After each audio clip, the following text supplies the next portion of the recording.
Biografia de Mozart, José Félix de Araújo. José Félix de Araújo, Mozart, primogênito de uma prole de 3 homens e 6 mulheres. Filhos do casal de lavradores Antônio Félix de Araújo e Antônia Félix de Araújo, em memória. Nasceu em 28 de agosto de 1936 no sítio Lagoa de Iguatu, município de Iguatu, Ceará.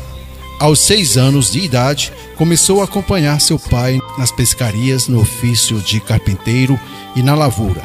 Aos 14 anos, efetivou-se no trabalho duro no campo, ora pescando, ora lavrando a terra de sol a sol, para se manter e ajudar o seu pai e manter e sustentar sua mãe e seus 8 irmãos mais novos.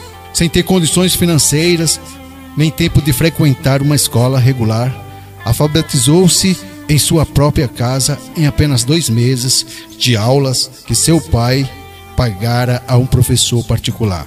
A vida difícil, no entanto, não foi capaz de roubar-lhe nem da infância, nem da adolescência a sua alegria de viver e fazer os outros felizes. Apaixonado pela música, aprendeu sozinho a tocar violão e a cantar.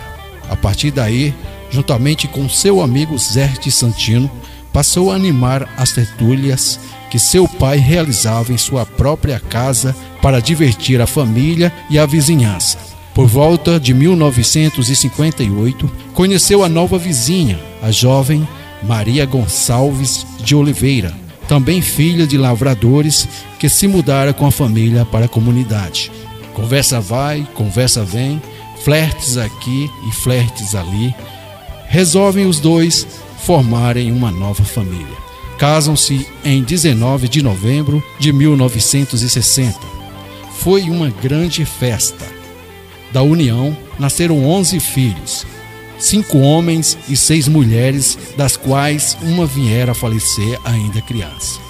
Ao nascer o primeiro filho, abandonou o violão e as festas para se dedicar somente ao trabalho duro no campo, à criação e à educação dos filhos.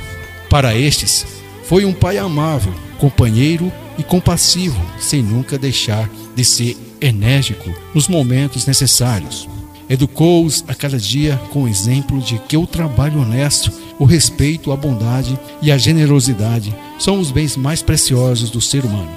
A sua generosidade era grandiosa. Mesmo com uma família formada, jamais deixou de ajudar os seus pais e irmãos quando pediam-lhe auxílio. Compartilhava com eles o pouco que tinha para não lhes desagradar. Mesmo sem nunca ter sentado em bancos escolares e não existindo na época as facilidades atuais para se estudar, privando-se muitas vezes daquilo que fazia parte das necessidades mais básicas e até contrariando as ordens dos seus patrões, esforçou-se e empenhou-se juntamente com sua esposa em dar-lhe aos filhos o privilégio de ter a formação acadêmica que eles próprios nunca tiveram. Crescidos e com a formação que cada um conseguiu, exercem os filhos conforme as oportunidades que tiveram, as mais variáveis profissões. Dos 5 homens, 3 são supervisores de hidráulica e empreendedores individuais, 1 consultor empresarial e 1 militar, sargento dos bombeiros. Das mulheres, 3 são professoras, 1 cabeleireira e 1 advogada.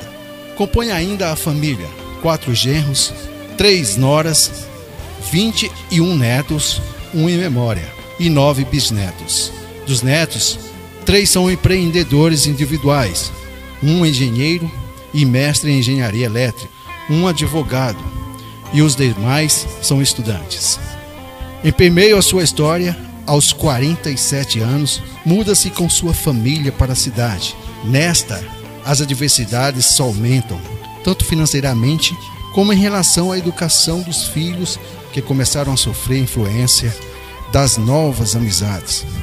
E a luta do casal é constante. Casam-se a filha e o filho mais velhos, e o 4º filho parte para São Paulo em busca de uma vida melhor. Aos poucos, 4 dos filhos mais novos seguem o mesmo caminho, mas leva consigo os ensinamentos e os valores que receberam e chegaram aonde desejou cada coração, sem se desviarem e sem se perderem pelos caminhos da vida. O número de pessoas em casa diminuiu, mas as dificuldades não. No entanto, o casal sempre juntos insiste, persiste e não desiste de enfrentá-las. Em 1986, uma das filhas inicia um namoro com um de seus professores, e este apresenta ao futuro sogro um estudo bíblico da Igreja Adventista do Sétimo Dia. Do estudo veio a conversão e a volta ao violão e às músicas, só que desta vez louvores a Deus. Com o auxílio e conhecimentos adquiridos na igreja, conclui a educação dos demais filhos com um pouco mais de alívio. Aos 60 anos, aposenta-se como agricultor. Sem jamais se envergonhar de sua profissão, não abandona por completo o trabalho no campo.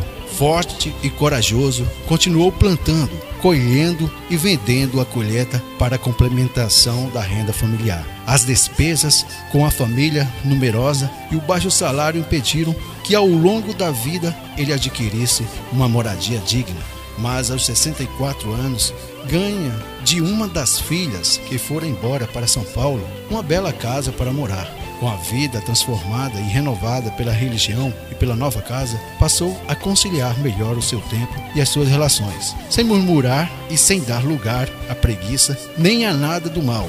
Tudo suportou, tudo sofreu com paciência e amor, mas tranquilo, abençoado e gozando de perfeita saúde e vitorioso, registra com toda a sua família 80 anos de vida.